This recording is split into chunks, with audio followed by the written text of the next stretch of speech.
कार्तिक प्रदोष शिवलिंगावर करा हे महत्त्वाचे उपाय।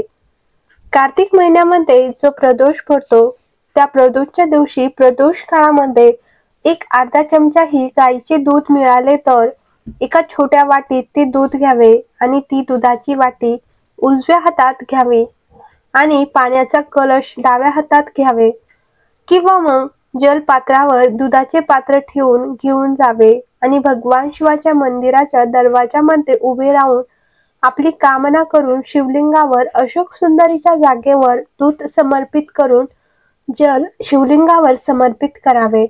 देवादिदेव महादेव त्याची कामना पूर्ण करतात। आपल्याला प्रदोष व्रत होत नसेल, चुकूनही कोणत्याही प्रदोषच्या दिवशी भगवान शंकराच्या मंदिरात घरातून जाते वेळेस जल आणि मातीचा दिवा तुपाने भरून घेऊन जावे आणि भगवान शिवाला जल अर्पण केल्यानंतर माता पार्वतीचे स्पर्श करून तो दिवा प्रज्वलित करावा आणि भगवान भोलेनाथांना विनंती करावी। पूर्ण 24 प्रदोषचे फळ प्राप्त होते।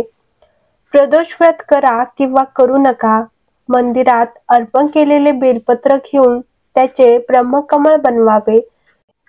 7 बेलपत्राचे ब्रह्मकमळ बनवावे। ब्रह्मकमळ बनवताना दांडीचा भाग मध्ये असावा आणि पूर्ण गोल आकारात वरती पानांचा भाग असावा।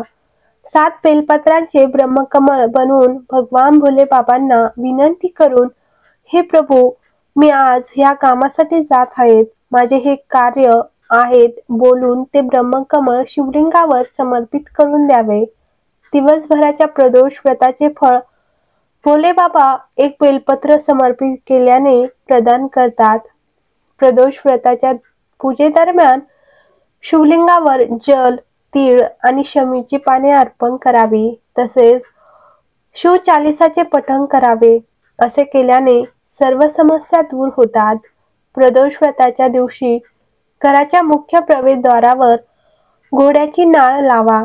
असे मानले जाते की ह्यामुळे कुटुंबातील सदस्यांना त्यांच्या करिअरमध्ये यश मिळण्यास मदत होते।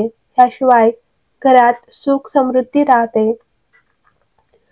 प्रदोष पूजा दरम्यान महादेव आणि देवी पार्वतीच्या समोर तुपाचा दिवा लावा।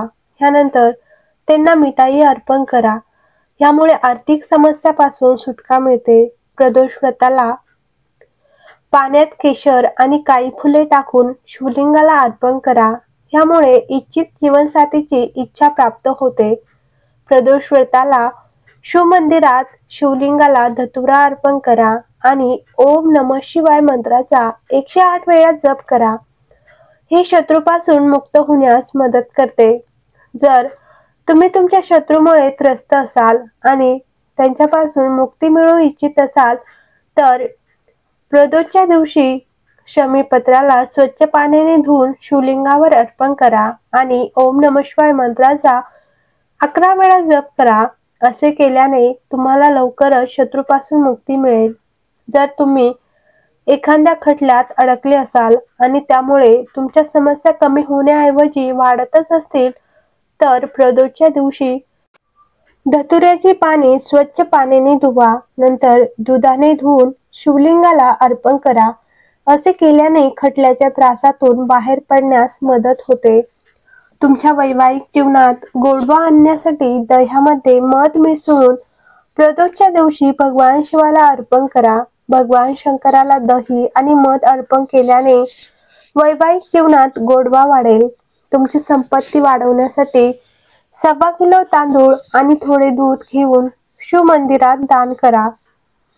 असे केल्याने तुमची आणि तुमच्या कुटुंबातील सदस्यांची संपत्ती वाढेल।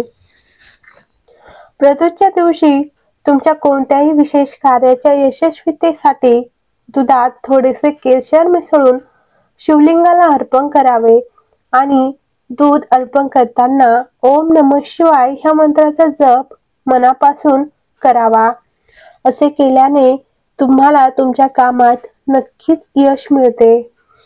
प्रदोष व्रताच्या दिवशी सकाळी लवकर उठावे, आंघोळीनंतर स्वच्छ कपडे घालावे, देवघरातून शिळी फुले काढून मंदिराची स्वच्छता करावी, देवघरातील देवांची पूजा करावी, शिवलिंगाला जल अर्पण करा, मंदिरात दिवा लावा, शिव, गौरी आणि गणेशाची विधिवत पूजा करा, शिवाची आरती करून संध्याकाळच्या पूजेची तयारी करा. शक्य असल्यास संध्याकाळी पुन्हा स्नान करा. यानंतर शिव मंदिरात जाऊन किंवा घरीही शिवलिंगाला पाणी, बेलपत्रे, फळे, फुले, भांग आणि चंदन अर्पण करावे. शिवाच्या मंत्राचा जप करावा. यानंतर महादेवाची आरती करावी. शेवटी पूजेच्या वेळी कळत नकळत केलेल्या चुकींबद्दल क्षमा मागावी. प्रदोष व्रत कथा. स्कंद पुराणात वर्णन केलेल्या कथेनुसार प्राचीन काळी एक विधवा ब्राह्मण आपल्या मुलासोबत भिक्षा मागायला जायचा आणि संध्याकाळी परत यायची. एके दिवशी ती भिक्षा घेऊन परतत असताना तिला नदीकाठी एक सुंदर मुलगा दिसला, जो विदर्भ देशाचा राजकुमार धर्मगुप्त होता. शत्रूंनी त्याच्या वडिलांची हत्या करून त्याचे राज्य बळकावले होते. त्याच्या आईचेही अकाली निधन झाले. ब्राह्मणाने त्या मुलाला दत्तक घेऊन मोठे केले. काही वेळेने ब्राह्मण दोन्ही मुलांसह देवयोगातून देव मंदिरात गेले. तेथे त्यांना शांडिल्य ऋषी भेटले. शांडिल्य ऋषींनी ब्राह्मणाला सांगितले की त्यांना सापडलेला मुलगा विदर्भ देशाच्या राजाचा मुलगा होता, जो युद्धात मरण पावला.